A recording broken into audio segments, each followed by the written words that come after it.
Hi, my name is Ashwin and I'm here to show a case of subluxated cataract of a 27-year-old male. The patient came to me with presenting symptoms of 560 vision and a subluxated cataract on slit lamp. On commencing this case, I started off by doing a rather small rhexis, which is extremely important in these cases as there is going to be need to place capsule hooks at some point. The capsule hooks, if placed in a larger rhexis, have a high tendency of slippage and can also tend to tear the bag. While I do like to place these capsule hooks only at the subluxation, I have found it far more interesting and important to place these at a 4-point fixation of the bag so as to support the phacoemulsification.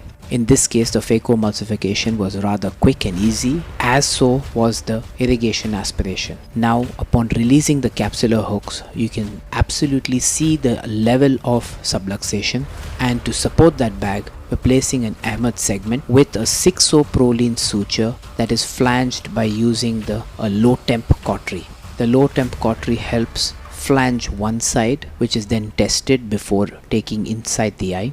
Once it's placed inside, the segment goes into the bag while the flange and the eyelet of the flange goes on top of the bag. After placing it in the right position, another very interesting point in this case is to actually see that no vitreous comes in its way. I first place a trocar.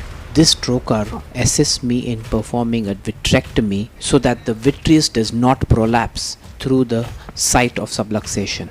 And now I'm taking a 30 gauge needle above into the sulcus space above the bag, come into the anterior chamber and now thread the 6-O-proline opposite end into this bevel of the 30 gauge needle. Once threaded quite a substantial distance, it can be taken out and titered to the exact length and distance we would like to have. In this case, we took a measurement of about 3 millimeters, but you can go down to even 2 as this is a 30 gauge needle, although this is not a thin walled needle in this scenario. Once the Ahmed segment has been placed with a 6-O-proline suture, all we have to do is insert that lens into the bag in a very delicate slow maneuver to ensure both the haptics and the trailing haptic can be quite tricky in these cases. Both the haptics go into the bag and we have a central fantastic IOL placement.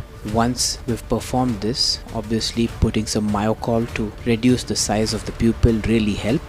Now closing this case up with a suture in any case of vitrectomy is a good idea. Here are some of the post-operative pictures. The patient did end up with 6/9 vision, that's 20/30, which is an absolutely great result. Thank you very much.